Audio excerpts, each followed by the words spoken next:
Welcome back to State of Decay 2 and the Commune. Last episode, I tried to come down here and kill all these infestations and utterly failed.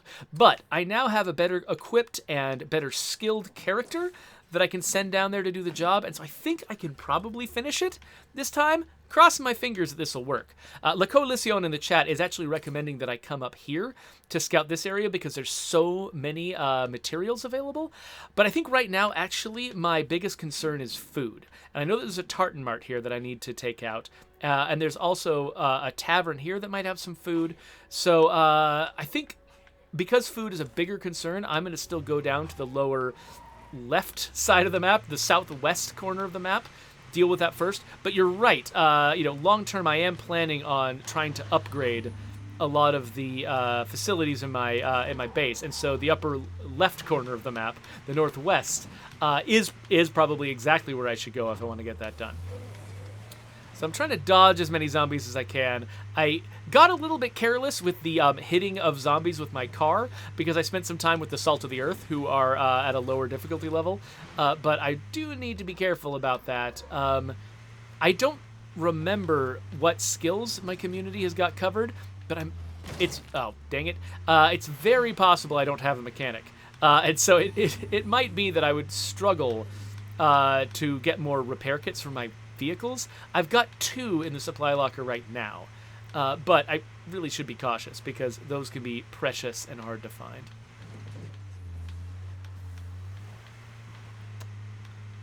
So Dr. Lackenstein is making some guesses about what State of Decay 3 is going to be about. I can't see what they are, but since I couldn't confirm them anyway, might as well just let that stand.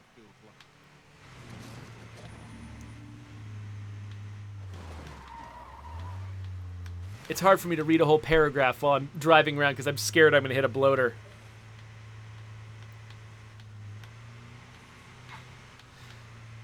All right.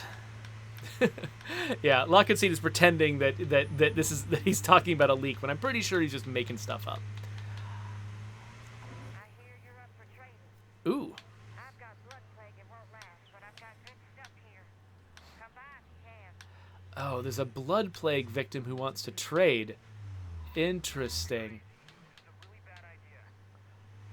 So I do have blood plague cure at home, which I imagine maybe that's something they're going to want to trade with me. I don't know how that particular mission works. I don't know if I've ever done that mission, honestly. Okay, so I did say I was going to avoid hitting zombies with my car, but these guys are kind of lined up. So maybe I just can't resist the temptation. There's so many of them, and I only have the one bottle of fire. So maybe I will make the slightly ill-advised choice to go after these guys. I will hit them with the back of my car at least, which, will make it last a little bit longer. Now let's see. Yeah, having a gunslinger here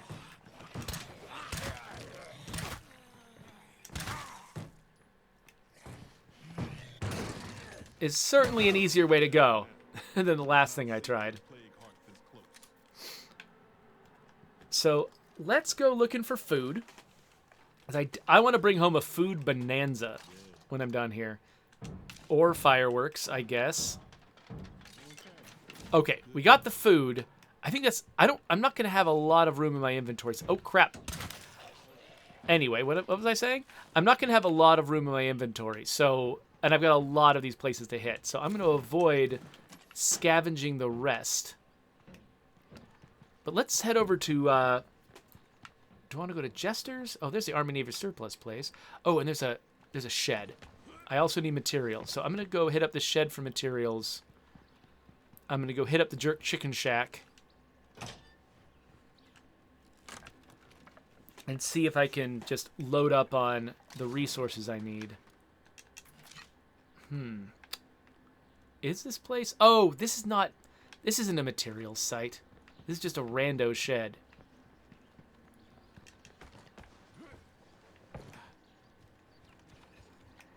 Hey there, Gnarnar. Welcome to my chat. Oh. Okay, sometimes... What the?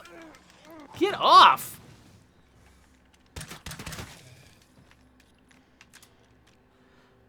Sometimes my character does not aim snap as quickly as I expect him to.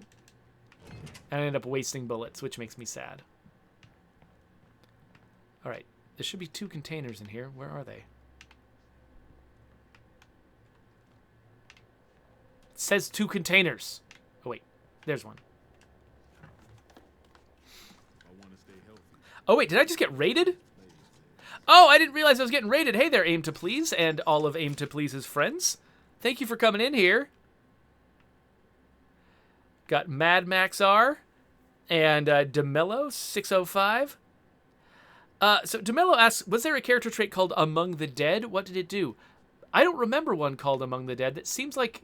That doesn't sound like a trait name that I would have come up with, because I tried to make them as self-explanatory and storytelling as I could. Oh, so there's no food in here, huh? Well, that was disappointing. Was there another... there's a Firehouse Tavern. Maybe that place will have some food. I should at least drop off a few items.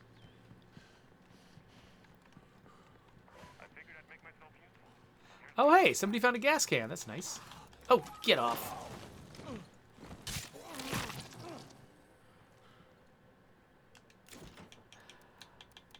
Quintarius Quincy says that there is a Left 4 Dead trait. Not spelled... I don't think it would be spelled like the video game. But yeah, I don't remember what it does, but yeah, I think that is one of the... I called those after stories. Stories that, like, because basically, whenever you've got...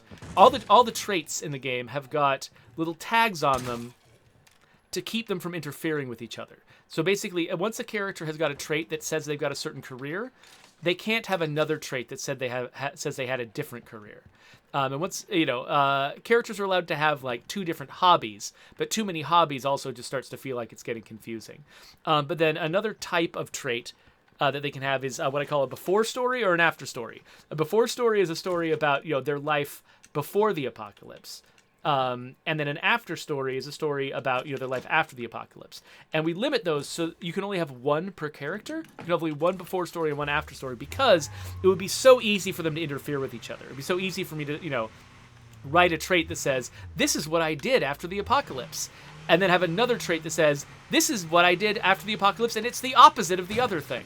And we didn't want that. We wanted to make sure that when a random assortment of traits shows up on a character, they don't disagree with each other. They don't fundamentally say opposite things about the character's life or who they are. So yeah, so that Left 4 Dead one, I'm pretty sure was an after story, which is like, I was in a community who left me for dead, and that had this effect on me as a person. Okay, where is the 3rd? There he is. Dang it! Okay, well, I guess maybe this is why I've got fire. Oh, actually, the guys that are right there is probably why I have fire. Oh, and why did I not bring... Dang it. Of course I forgot to bring stamina items. Oh, dang it! Oh, you jerk. Somehow he survived my fire.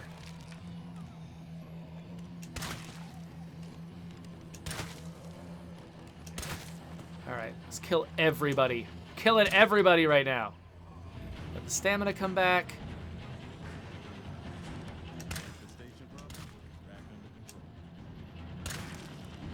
Alright, okay, so this infestation is gone. Now, I think I still want to scavenge in this area. Not in the house, necessarily.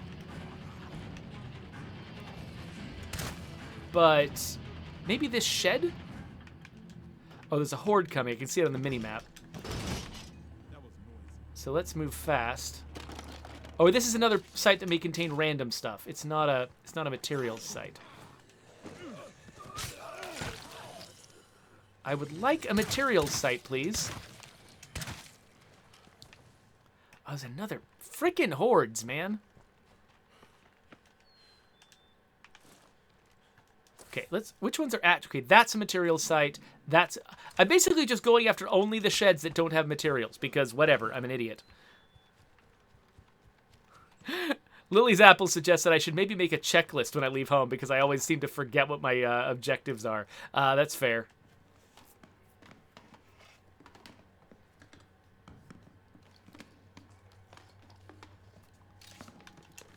So, Le Coalition was surprised. Oh, yay, snacks. Le Coalition was surprised that I went in at all. You know what? I'm actually not going to grab anything else from here. That I went in at all to that house because I had fire. And it seems like I could have just thrown the fire in the window. Well, I went in because that house has got so many little rooms inside of it. I had no idea where the screamers were likely to be.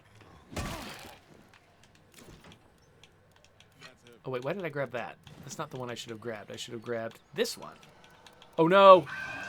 Dang it!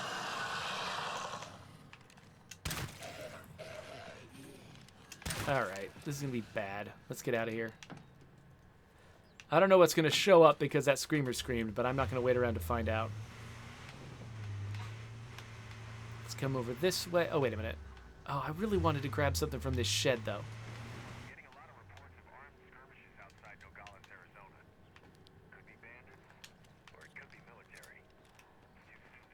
Pretty low on bullets here. Ran out of them a little faster than I expected to. But I guess I was kind of shooting everything instead of using my fire for efficiency. All right, so let's go take out this infestation. Go take out the other infestation, and then I think we want to bring this stuff home. See what good we can do with it.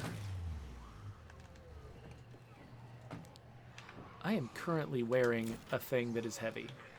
I should stop it. Okay.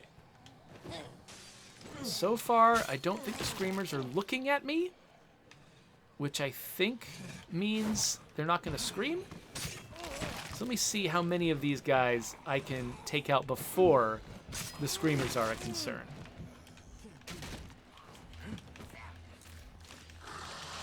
Oh, crap. What? What was... Oh. That was weird. What is happening?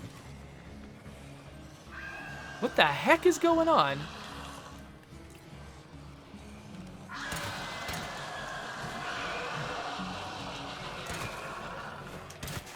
Okay. Dang it. Stop. Stop it. Okay, that's a lot of zombies. This is more zombies than I want. So, let's put some distance here. At least I've got an energy drink. Let's pull the zombies out.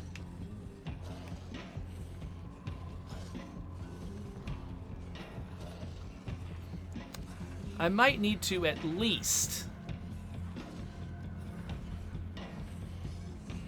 go to an outpost or something. Stop. Really?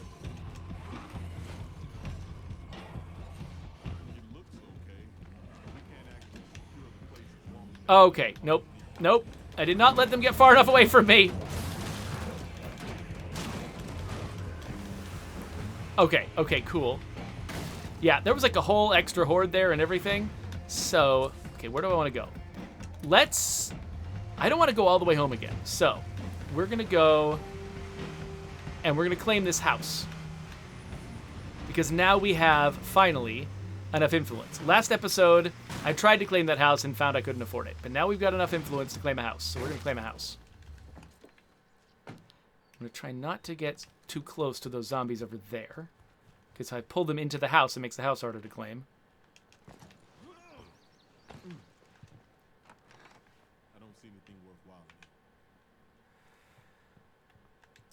All right, claim outpost. Yes. And so because I've claimed the outpost, I don't need these sheltered beds anymore. So I'm going to kill those beds. Of course, wait. Oh, I don't have... Oh, I got some materials back from that. But I don't have knowledge of utilities. Okay, there's a lot of things I don't have. You know what? Maybe there's nothing else good that I can actually build with that thing anyway. I guess I've already got a kitchen. I guess I could move my workshop inside, and then I could build something like a latrine out here, or a garden, which I don't need utilities for. You know what? It's just a bottom level workshop. I think I will do that.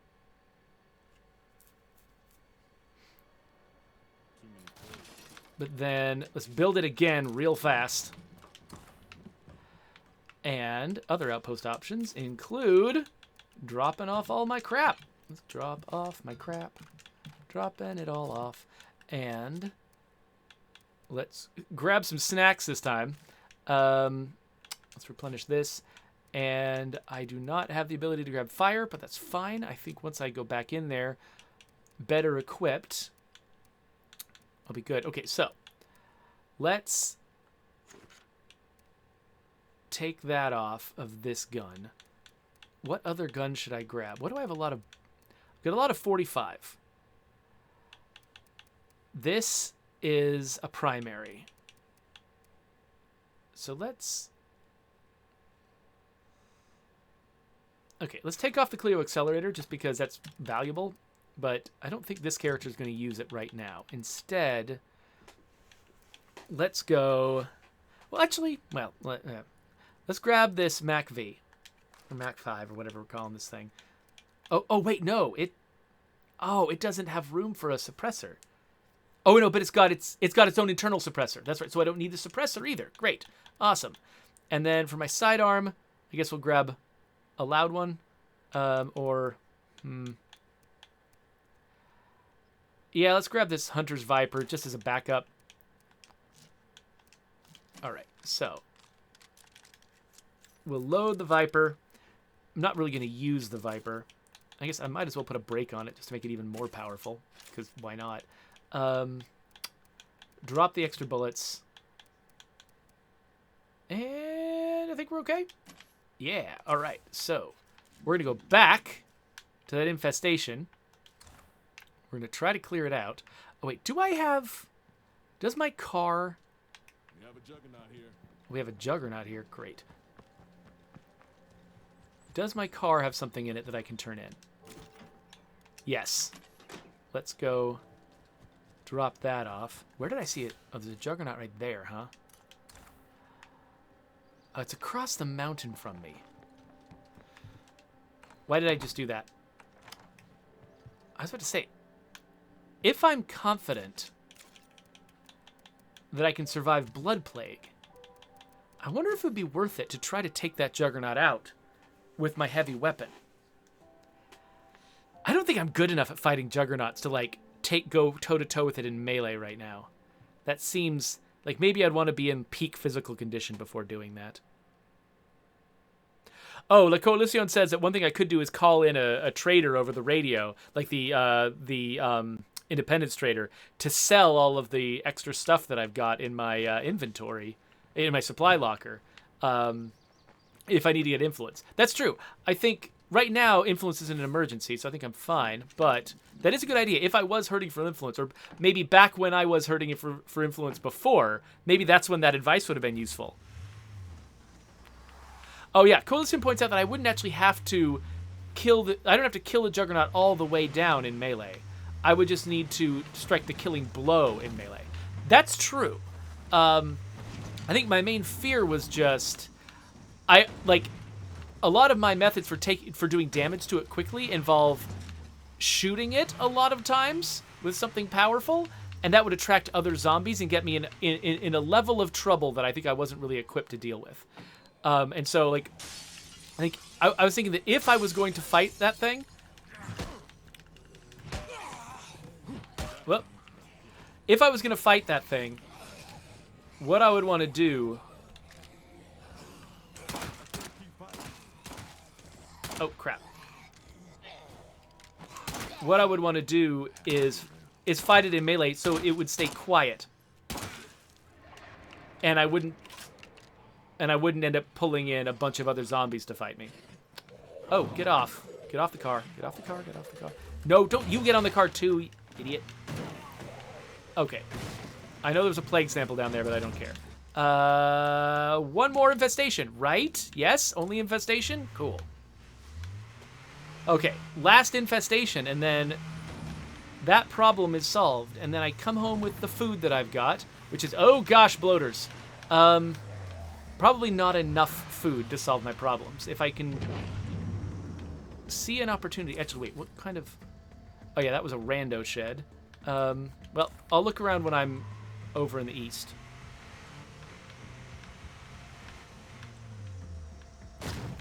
Whoa, gosh! I glanced over at the chat. I almost hit a bloater. That would have killed my character. Okay, I'm sorry. I'm gonna watch the road right now because my character is so high on blood plague, and I don't have any cure on me. I guess I could have brought cure, but I'm not smart. Yeah, hitting a bloater right now would be real bad. We'd be fools not to claim that place as an outpost. Oh yeah, I noticed our new landmark outpost. That's cool. Oh, what the? Right, that's how this place is shaped. Forgot. Okay, so hopefully not too many zombies in the area. Oh gosh.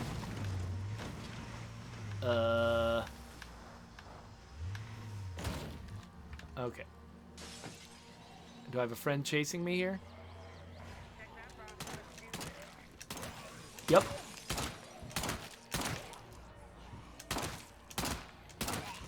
Haha.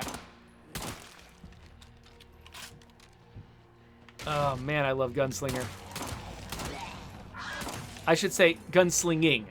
I know that the skill is called gunslinging, but early on in development, I actually went back and forth about the naming standards for skills, because you could name a skill gunslinging, which says this is the action of gunslinging. That's what my character's good at, or you could name it gunslinger, which my character is a gunslinger. Both of those are completely valid ways to phrase skills, and so there was a period where I wasn't sure which one I was going to do, and so during that period I thought of that skill as being called gunslinger instead of gunslinging. And so I still call it that sometimes, even though I know that that's not what its name is. I still end up calling it gunslinger. Hey there, Navy Dart. Thanks for joining me. Okay, materials, valuable. So what do we got in here? We've got 2 food, 3 materials. That's great. I would love to get 1 more food on the way home. That one might have food. That's right near home. So let's head home. I'm not talking to this idiot. Let's head home. And I will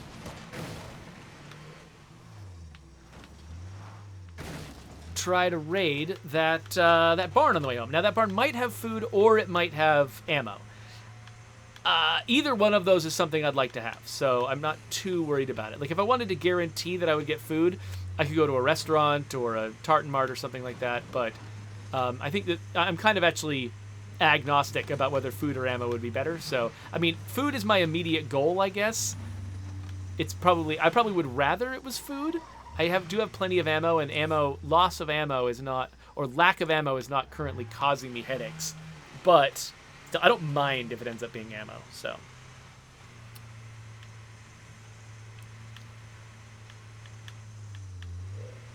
Let's see here. So, Banana Bacon, which is, you got a cool name, Banana Bacon. Banana Bacon says, did Infestation spawn system change? I was clearing some earlier, and one was only spawning 2 to 3 zombies at a time.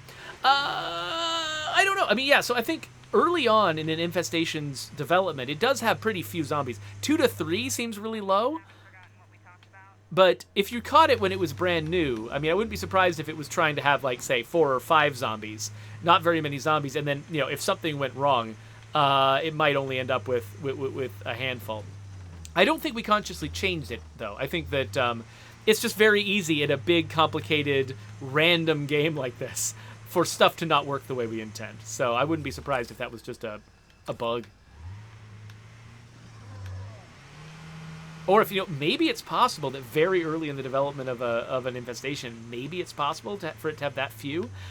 I wouldn't think so, though. I didn't think that the numbers in an infestation would get that low. That just doesn't even sound like an infestation. But I could see it getting that low by accident.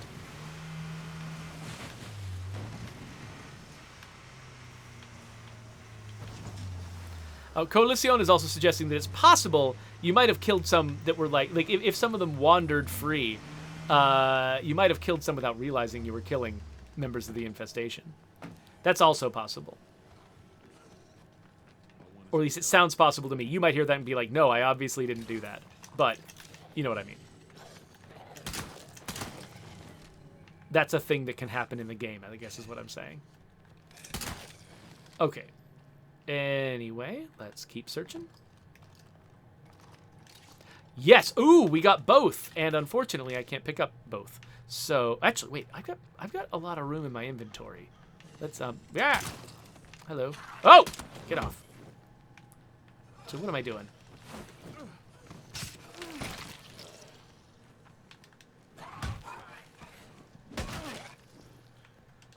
Yeah, I've got enough room to actually carry both of these gas cans in my inventory, which means I can grab the ammo. So yeah, I was sitting there going back and forth about whether I would rather get ammo or rather get food. I got both ammo and food, and I'm very, very happy. So that's great. Best of both worlds. Let's head home with a nice full backpack, feeling happy about ourselves. And let's murder a screamer on the way. Whee!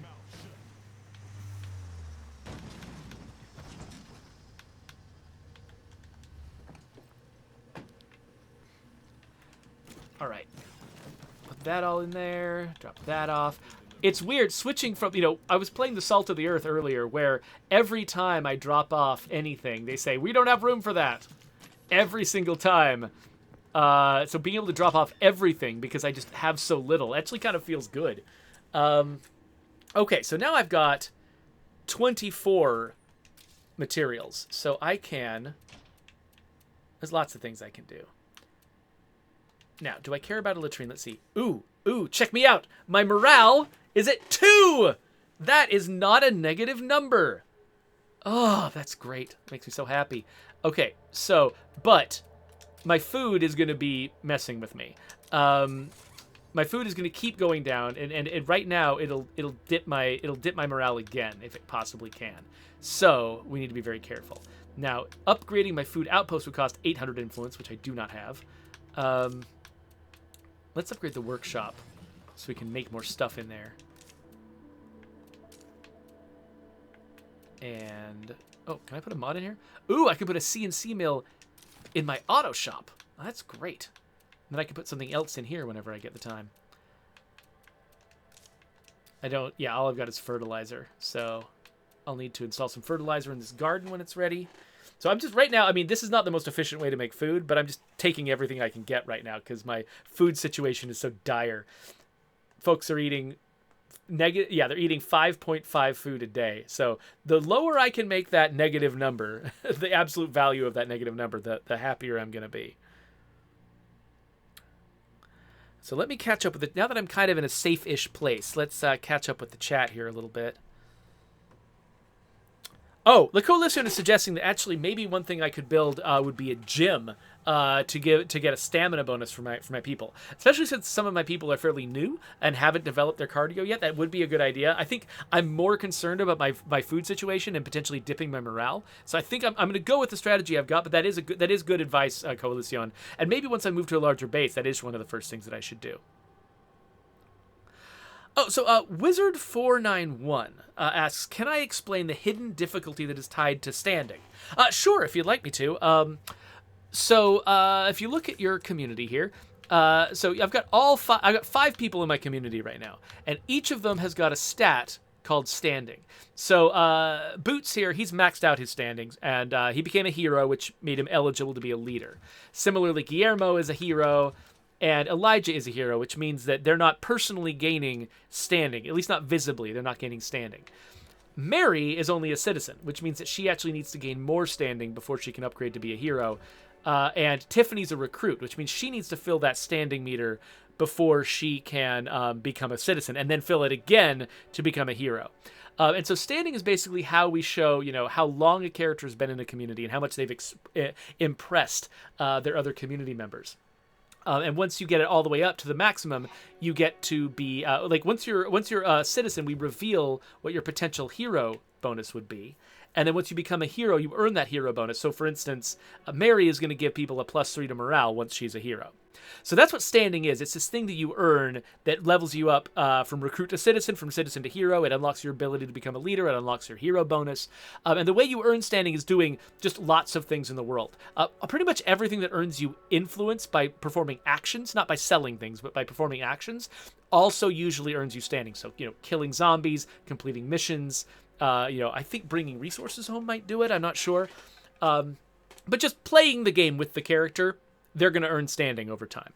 So the thing that we don't actually show you in the game that actually there's a stat that we're always recording in the background, which is how much standing all of your community members have earned together. So we take all the standing for all 5 of these characters and we add them up to make another number.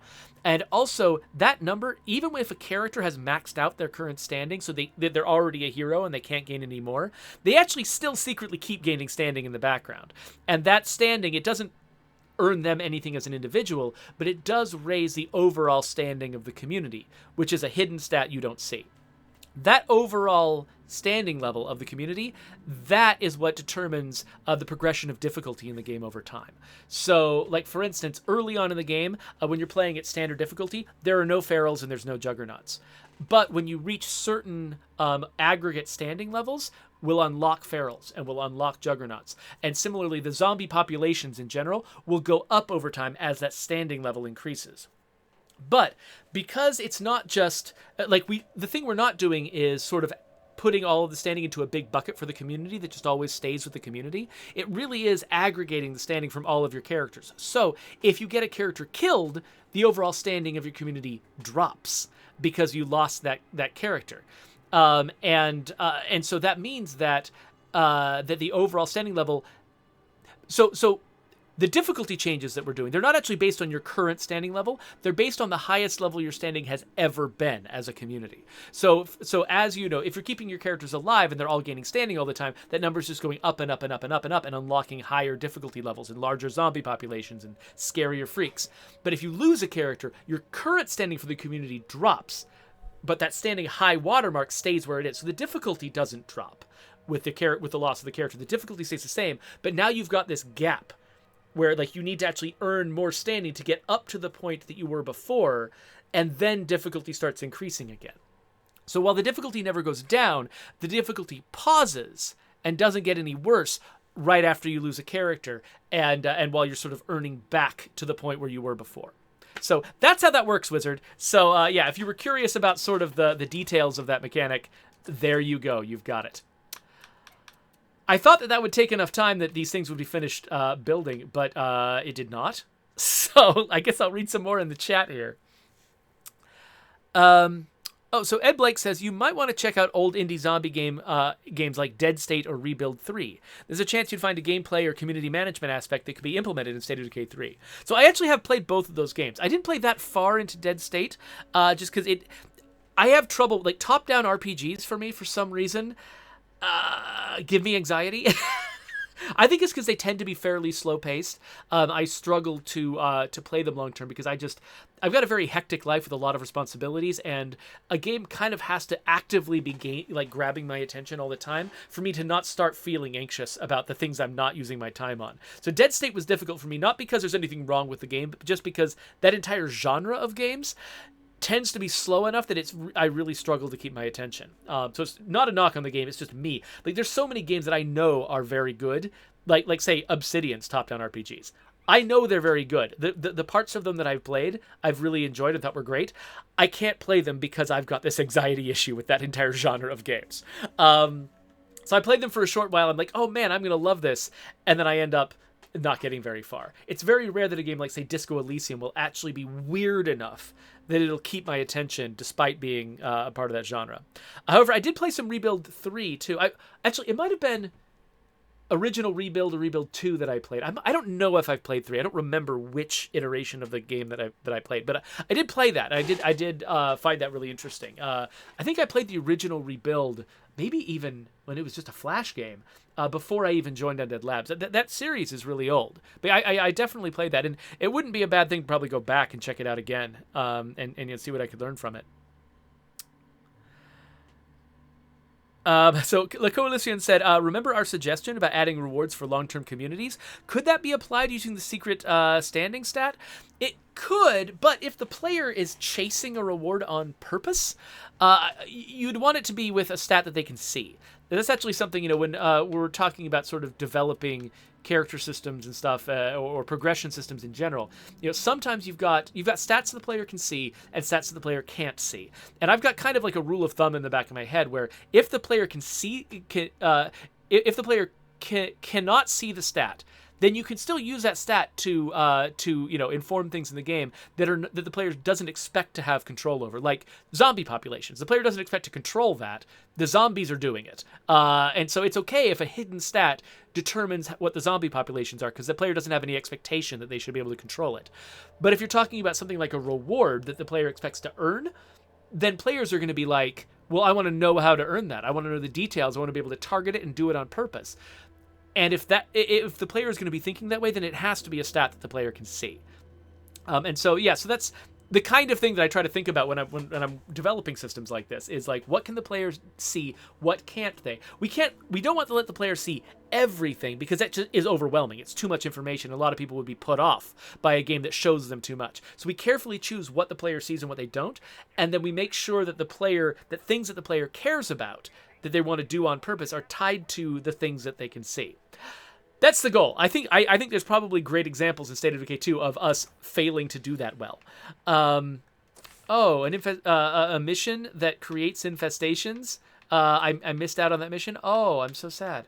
I'm sure you can think of examples of places where we haven't done as good a job of that as we should. But that is the intent. That's what we try to do, anyway. Okay.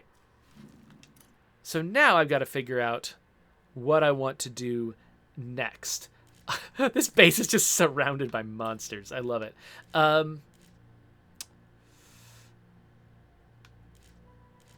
This Juggernaut is looking at me funny.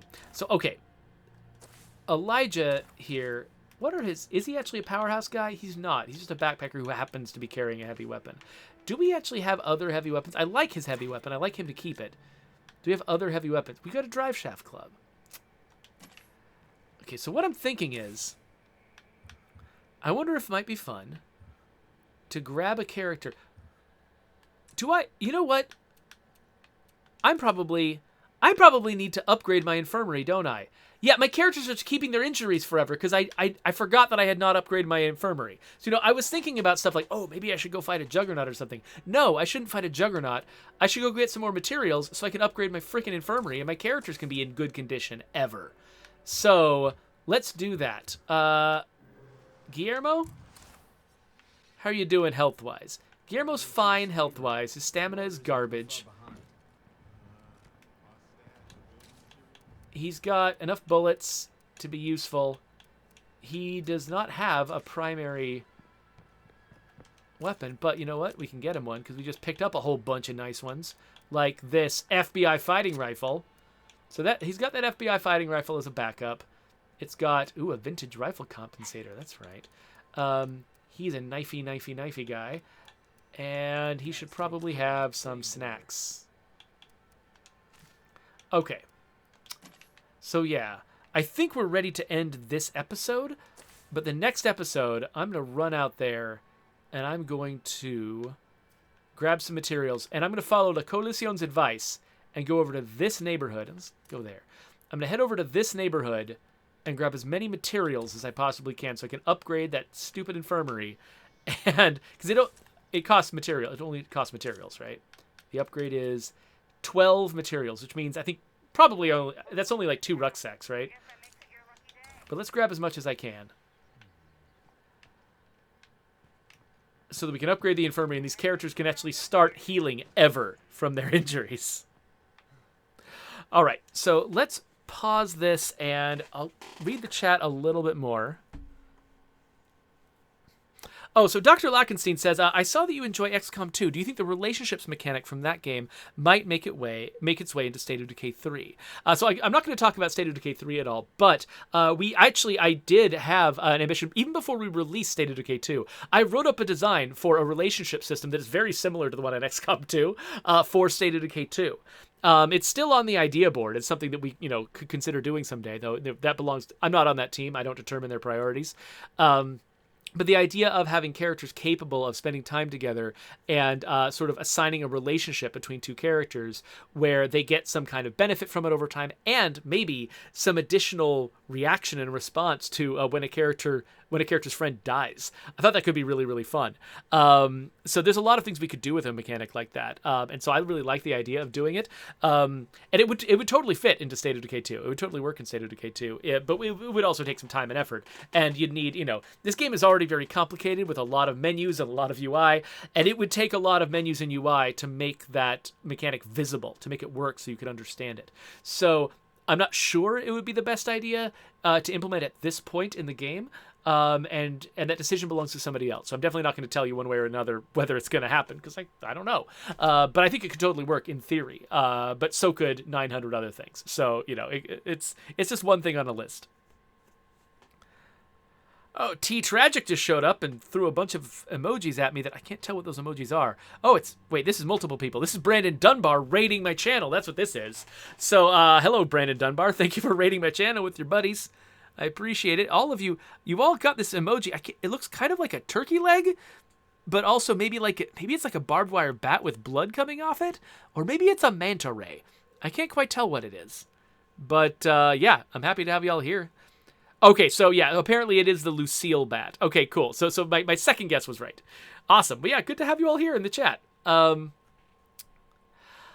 Wizard wants to know why all the freaks are male. So I have talked about that before. In fact, I think I talked about it on the official State of Decay 2 stream. I can give you a short version of that, and then we'll wrap up the episode. Basically, it's a mistake that a lot of people make, which is they have the ambition to have a diverse cast of characters, for instance, to have male and female freaks, but they'll make the male ones first. And they'll do this with, there's lots of other, sort of dominant and marginalized populations where, I want to have a lot of diversity in this part of my game, but I'll make the majority characters first, or the sort of the dominant characters first, thinking, oh yeah, we'll start there, but then I'll add a bunch of others after the fact.